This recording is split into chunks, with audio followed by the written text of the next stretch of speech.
Onun üçün rəssamlıq yalnız təsviri deyil, həm də düşüncə sənətidir. O, bu fikirlə yola çıxaraq düşüncələrini əsərlərinə köçürdü. Yolun başlanğıcında isə yalnız bir məqsədi vardı Sultan Sultanlının: digər rəssamlardan seçilərək öz üslubunu yaratmaq. Mən lap gəncliyimdən həmişə bu düşüncədə olmuşam ki, fərqli nəsə bir şey yaratmalıyam. Yəni bu bənzərsiz bir şey olmalıdır. Bunun üçün mən daha çox düşüncə işi ilə məşğul olmağa çalışdım və əsərlərimdə onu əks etdirdim.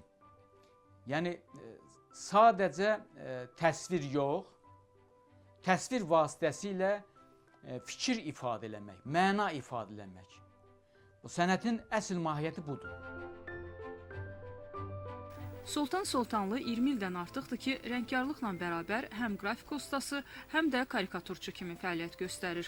Onun yaradıcılığında idrakilik və fəlsəfilik başlıca özəlliyidir. Rəssam düşünür ki, reallığın əks olunduğu rəsmlər elə gerçəkliyin özü kimi ötəri və ölümlüdür. Buna görə də o, əsərlərinin əbədilik qazanması üçün dərin mövzulara üst tutur. Öz üslubumu mən bu baxımdan deməli, əvvəl irreal adlandırdım. Sonra isə dedim ki, daha doğru ifadə anlamlı realizm ola bilər.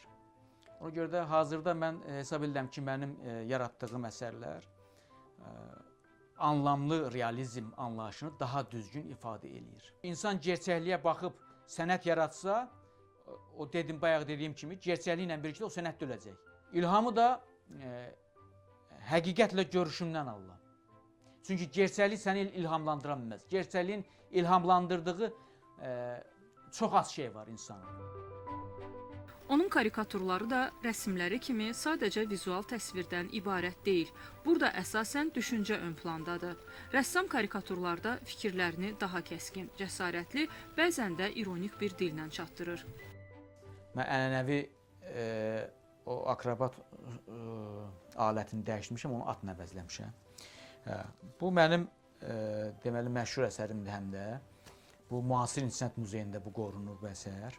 Burada isə bir kişi o birisini cəzalandırır. O birisinin boynunu salıb qoltuğun altına sıxır, cəzalandırır. Sultan Sultanlının ölkə daxilində indiyə qədər 11 fərdi sərgisi keçirilib. Əsərləri isə ölkə hüdudlarını aşaraq yüzlərlə beynəlxalq qrup sərgisində nümayiş olunub. 45 beynəlxalq mükafata layiq görülən rəssamın əsərləri dünyanın müxtəlif ölkələrinin muzeylərində və özəl kolleksiyalarda qorunur.